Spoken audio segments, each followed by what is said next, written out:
Hey everyone, and welcome to the channel. Today we're going to be reviewing the S.H.Figuarts Raditz and Son Gohan Kid S.H.Figuarts exclusive edition from, I think it was the San Diego Comic-Con 2023. It was definitely a 2023 event exclusive.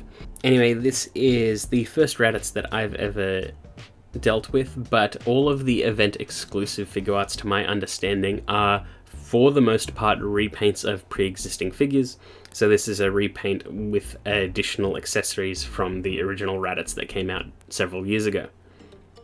And I think that pretty much every other Figuarts, especially all the event exclusives that came out last year, are all repaints.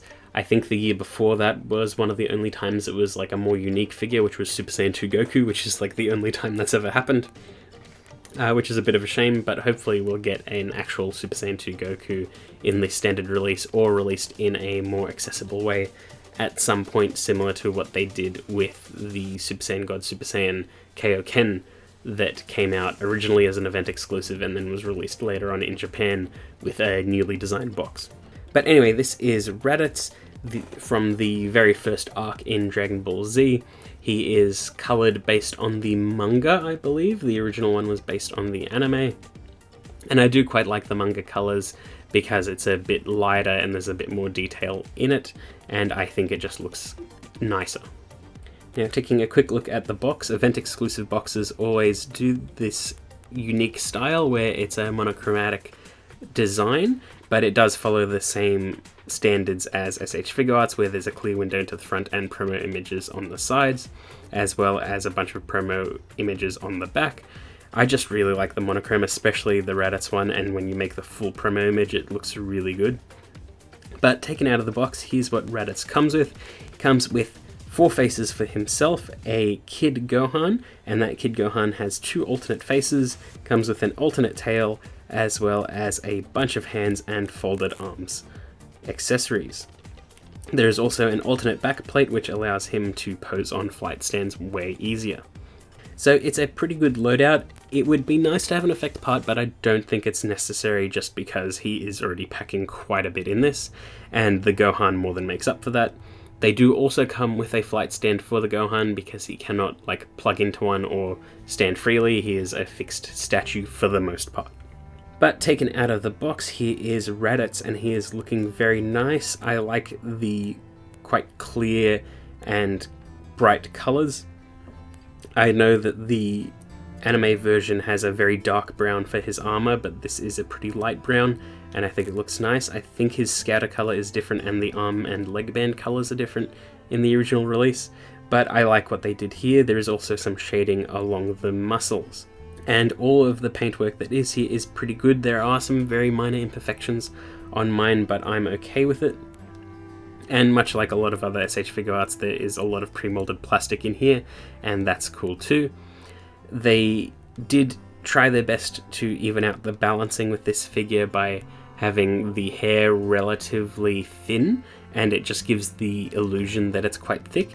And you don't really notice that unless the figure is standing on a side-on profile, but otherwise it looks quite full and luscious, and it holds the weight pretty well. Even though he was a short-lived character and he is memed to death, I think Raditz made a very strong impression on the franchise and really set the tone for what Dragon Ball Z would be from then on, and I quite like it. I mean, it was my very first introduction to the entire franchise, and I mean, we all know how that went. It's pretty much a core part of my personality at this point. And Raditz helped start all of that. I've always wanted a Raditz figure, even if his role was so minor in the grand scheme of things, but I think he played a major role realistically. For size comparison, he is next to the Saiyan Armor Vegeta and event-exclusive Nappa. I believe the event-exclusive Nappa is the same deal with the Raditz, where it's manga colours. And I just like that colour scheme more for this Nappa. And they all look good together. They're all unique sculpts, which I quite like. And I just like Saiyan armor. It's just a cool look. So we'll move right into posability. So there's a ball joint at the head, which allows for a bit of side-to-side and rotation. There is a ball joint at the hair as well, which allows for a bit of movement. It does restrict the head quite a bit, and you can't get that much movement out of it. The shoulder armor can flip out of the way, so you can move the arms pretty much however you want.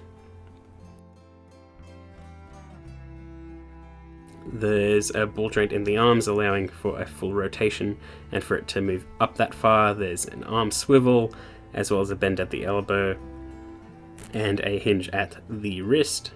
The shoulder armor is very loose and I'm not a big fan of it at all. It popped off, especially on his right arm, all the time. There is a slight butterfly in the upper arm as well, ball joint in the chest which allows for a bit of movement, and crunching, just be careful not to chip the paint. The front skirt can move out as well as the side skirts on the same sort of hinge, and that's pretty good. There is a waist rotation. The legs are incredibly loose. I even popped off the leg while filming. I think that there's a bit of too much of like a wax or an oil on it. I think you can rub that off and make the joint tighter. But anyway, he can kick forward that far and back pretty much not at all because of the way it's sculpted. There is a thigh swivel, but it's a bit hard to activate, as well as a knee bend, so pivot at the ankle and hinge at the toes. It's a little bit hard to move because of the way the boots are structured, but generally it's okay. And there is a waist swivel. So his posability is alright, but I will say that almost all of his joints feel terrible.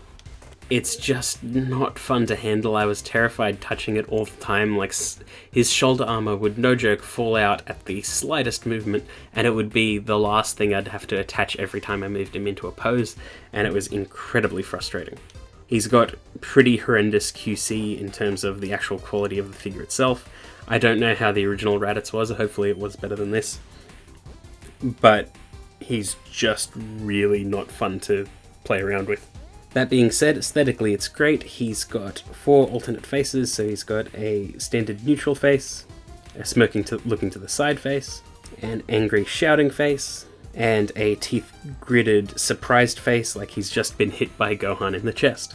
And the Kid Gohan has got a teeth-gritted angry face, as well as an eyes-closed, teeth-gritted crying face, which is to show the impact of when he actually hit Raditz. There is some minor movement with the Gohan as well. He's got a ball joint at the head, and his hair can move around a little bit as well. I think the tail can move as well, but I didn't feel that good, so I didn't want to force anything.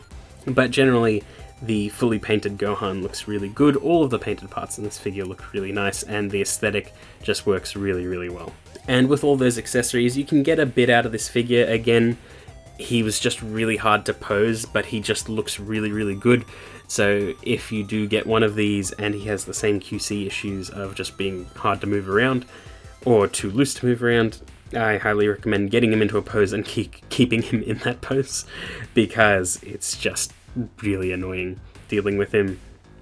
But he pairs so well with other Saiyan Saga figures and just looks great. I do love the scaling of the figure because he is noticeably bulkier than most other Figuarts of that era, as he should be because he did appear quite bulky at the start.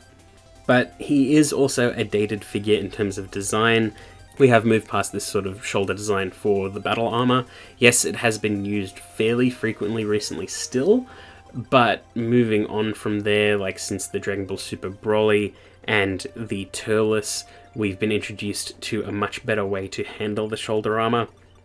The hinges are fine, but when you do like folded arms poses or things like that, it's really, really hard to get it working just right and to keep the aesthetic, because the way it hinges up, it just looks odd, whereas the ball joint that Turles and Broly had, you can sort of maneuver it around to make it look better. But again, a pretty good figure, just hard to really maneuver in the right ways. But overall, still quite good, and I don't really regret buying it. It's just that I wish the QC was a bit better, and I'm probably going to try and fix it up a bit. I am curious about the original Raditz, but I don't know if I want to take the plunge on that price point at the moment, because it was pretty much the same price as buying the event exclusive, and the event exclusive at least comes with the Gohan as a newer figure, but it is what it is. And that's pretty much it. I hope you enjoyed that video, and I will see you all next time.